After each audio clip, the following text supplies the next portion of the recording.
May palitan umano ng mensahe sina Pangulong Marcos at dating Undersecretary Adrian Bersamin kaugnay ng kickback sa flood control projects.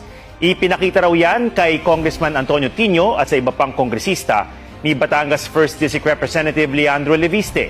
May report si Tina Panganiban Perez.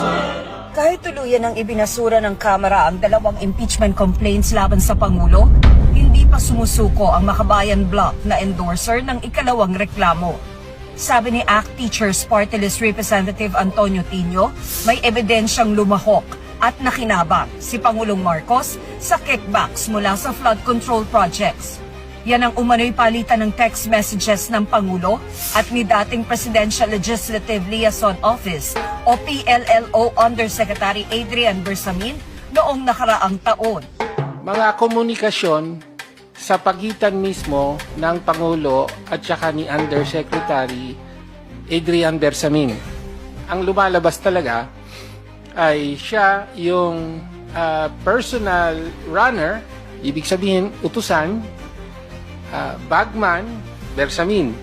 Complete na po ang 7.122 delivery sa akin. Tapusin ko po computation today. That was March 24, from July 10, 2025. Ito nga yung nagpapaabot si Bersamin na meron pong cash delivery. Dadalhin natin sa 2 billion, dadalhin sa Nara residence. Okay?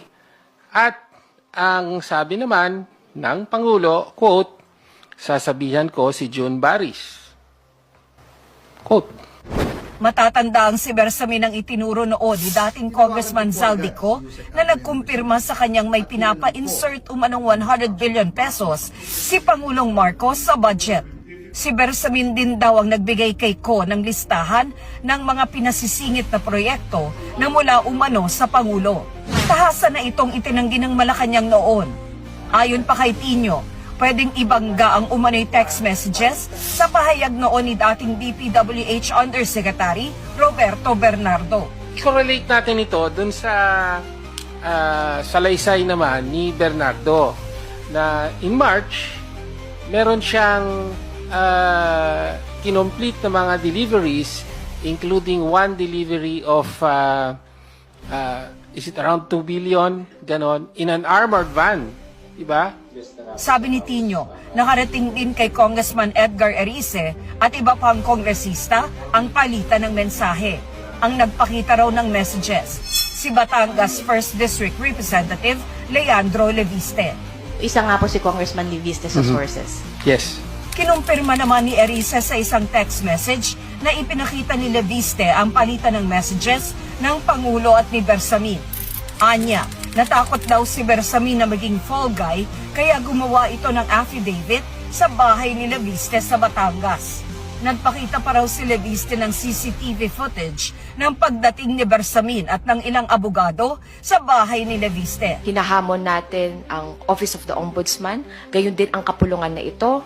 Itong bagong developments na ito, seryoso at hindi dapat ipagsawalang bahala. Giit naman ang Malacanang, walang katotohanan ang mga ibinabato ngayon sa Pangulo na mula raw sa mga nais magpatalsik sa kanya.